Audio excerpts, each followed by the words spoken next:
नमस्कार दोस्तों, आज जो हम कहानी देखने वाले हैं वो एक सच्ची कहानी है। ये जिस इंसान की कहानी है उसका नाम है जेफ़।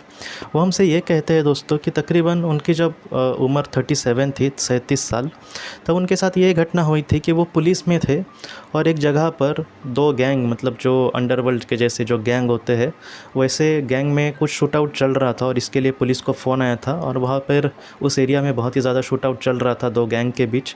और ये जब पुलिस वहाँ पर गई थी तब पुलिस पर भी हमला हो रहा था। और वो जो हमला था मतलब रुकने का नाम ही नहीं ले रहा था। पुलिस फ़ोर्स को भी बहुत बड़े मतलब तादाद पर वहाँ पर जाना पड़ा। और तकरीबन शाम का समय था और जेफ़ ये कहते हैं कि उस शूट आउट में उनको भी एक गोली लगी। वो गोली उनके सिर को लगी थी और बाद में वो ये कहते हैं कि मैं पूरी तरीके से बेहोश हो गया। उनको कुछ भी पता नहीं चला कि आखिर उनके साथ क्या हो रहा है। और वो ये कहते हैं कि उन्होंने ऐसा महसूस किया कि जैसे वो आसमान में उड़ रहे हैं। जेफ़ ये कहते हैं कि मैं आसमान में ही उड़ रहा था। बहुत ज़्यादा लोगों ने ये कहा है, आपको पता होगा एनडीई में, कि उनके साथ उन्होंने अपने शरीर को नहीं देखा, लेकिन जेफ़ ने ये कहा है कि उन्होंने अपने शरीर को जैसे मतलब वैसे ही वो ऊपर उड़ रहे हैं ऐसे दिख रहा था उनको। और वो ऐसे देख रहे हैं, मतलब हाथ पे देख रहे हैं तो हाथ भी उनको दिख रहा है अपना। इस तरीके से वो ऊपर ही ऊपर जा रहे थे।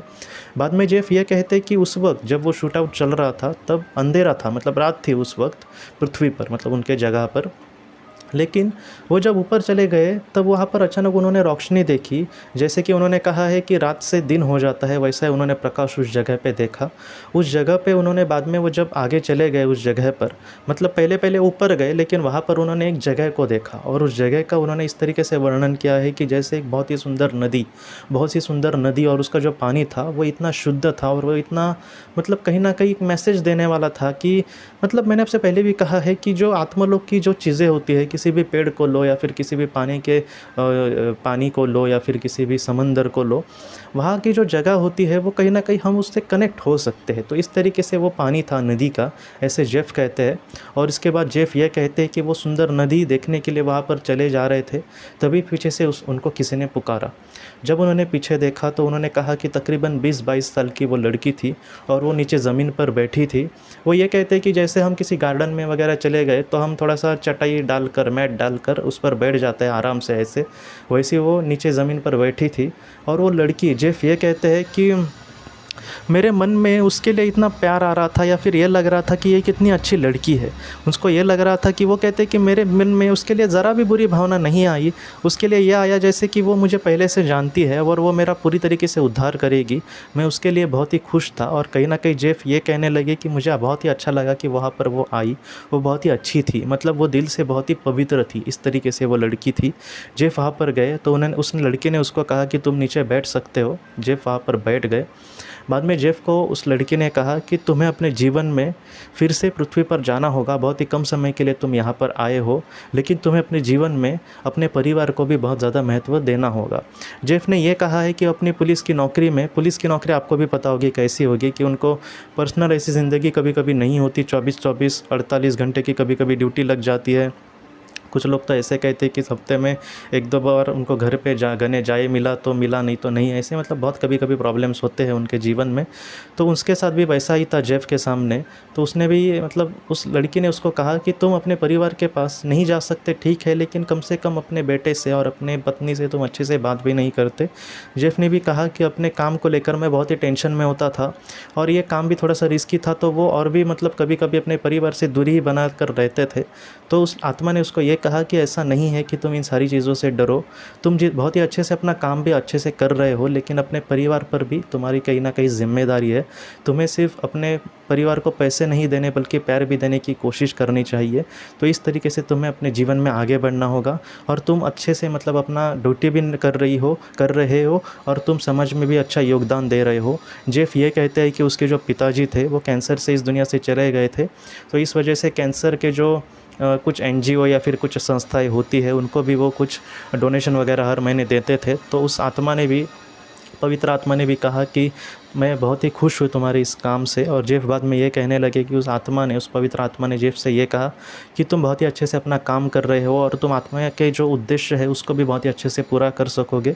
तुम्हें इसी वक्त पृथ्वी पर जाना पड़ेगा जेफ, मैं हमेशा तुम्हारे साथ हूँ। जेफ ये कहते हैं कि जब उसने कहा कि मैं हमेशा तुम्हारे साथ हूँ, मुझे सचमुच बहुत अच्छा लगा। और जेफ ये कहते हैं कि उसने कहीं ना कहीं उसके लिए मतलब बहुत जो दिल में उसके लिए प्यार था जेफ के मन में उस लड़की के लिए, तो उस लड़की ने कहा कि तुम मेरा कितना मान सम्मान रखते हो, वो जो प्यार है वो मुझ तक पहुंच रहा है, तुम मत चिंता करो और मैं भी हमेशा तुम्हारा अच्छा चाहूँगी और जितना हो सके मैं तुम्हें ज़िंदगी में मदद करने की कोशिश करूँगी। जेफ ये कहते हैं कि बाद में वो पृथ्वी पर चले आए और बाद में वो ठीक भी हुए दोस्तों। उनके सिर को छूकर वो गोली चली गई थी उस वक्त, और डॉक्टर ने कहा था कि तुम्हारी मतलब नब्ज़ भी चल नहीं रही थी और हमें बहुत डर लग रहा था, लेकिन जेफ बाद में ठीक हो गए। जेफ को लगा था कि वो बहुत ही ज़्यादा मतलब वक्त लगेगा उनको रिकवर होने के लिए, लेकिन वो बहुत ही जल्द ठीक हो गए। तकरीबन वो कहते हैं कि बहुत कम समय लगा मुझे ठीक होने के लिए। बाद में जेफ कहते हैं कि उन्होंने आत्मलोक के बारे में या फिर एंडी के ऐसे किसी को अनुभव हुए के बारे में उन्होंने बहुत सारी किताबें पढ़ी। कह रहे थे कि 1-2 सालों में मैंने बहुत ज़्यादा किताबें पढ़ी और आज उनको बहुत सारा ज्ञान है इन सारी चीज़ों का।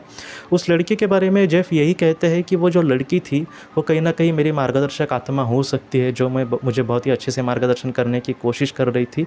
और वो जो लड़की है जेफ को बाद में ये भी मतलब उनको बार बार एहसास हो रहा था कि किसी एक जन्म में हो सकता है कि वो मेरी बेटी भी हो सकती थी, क्योंकि मैंने आपको पहले भी कहा था कि बहुत बार मार्गदर्शक आत्माएं भी हमारे करीबी आत्मा बनकर भी इस दुनिया में बहुत बार आती है। बहुत बार वो हमारी माँ भी बनकर आ सकती है या फिर हमारी संतान भी बनकर आ सकती है। तो इस तरीके से जो करीबी हमारे मार्गदर्शक आत्माएं होती है वो हमारे साथ भी जन्म बहुत बार लेती है। लेकिन जेफ का मन आज भी उनसे कहता है कि वो उनकी मार्गदर्शक आत्मा भी होगी और वो किसी एक जन्म में उनकी बेटी भी होगी, क्योंकि जेफ को लग ही नहीं रहा था कि वो कोई पराई लड़की है। तो इस तरीके से जेफ के साथ ये हुआ और वो आज अपने परिवार से बहुत ही अच्छे से मतलब बात भी करते हैं। उनके सुख दुख में जितना हो सके उनको पॉसिबल हुआ तो उनके साथ रहने की कोशिश करते हैं और उनका जो परिवार है आज बहुत ही सुख से है दोस्तों। तो दोस्तों आज की जो कहानी है हमें बहुत कुछ सिखाती है। जैसे हमारे जो करीबी लोग हैं उनसे हम बहुत ही अच्छे से बात करें। कभी कभी कुछ ऐसे लोग होते हैं ना, मैं पैसे घर में दे रहा हूँ मेरा काम ख़त्म, इस तरीके से नहीं, बल्कि हम उनसे प्यार से बात करें, उनके लिए कुछ दिल से कोई चीज़ लाए जिसकी उसको ज़रूरत हो, जिससे उसको खुशी मिले।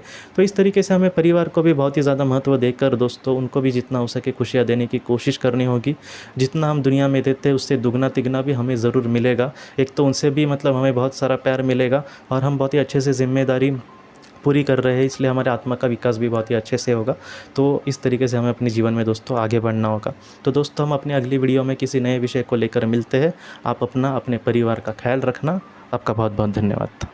ज़िंदगी की रोशनी ये एक कंसल्टेंसी है जो ऐसे लोगों को मदद करने की कोशिश करती है जिन्होंने किसी अपने को खोया है या फिर जो लोग अपने जीवन में बहुत ही ज़्यादा दुखी है। जो लोग इस संस्था के साथ जुड़ते हैं उनको इस विषय की किताबें और जानकारी भेजी जाएगी। इसके साथ साथ जो लोग पास्ट लाइफ रिग्रेशन थेरेपिस्ट के पास नहीं जा सकते, अगर वो घर पे अभ्यास कर सके, इस वजह से उनको पास्ट लाइफ रिग्रेशन की ऑडियोज़ भी भेजी जाएगी। और इसके साथ साथ ध्यान में एकाग्रता बढ़ाने के लिए कुल मिलाकर 5 ऑडियोज़ भी उनको भेजी जाएंगी।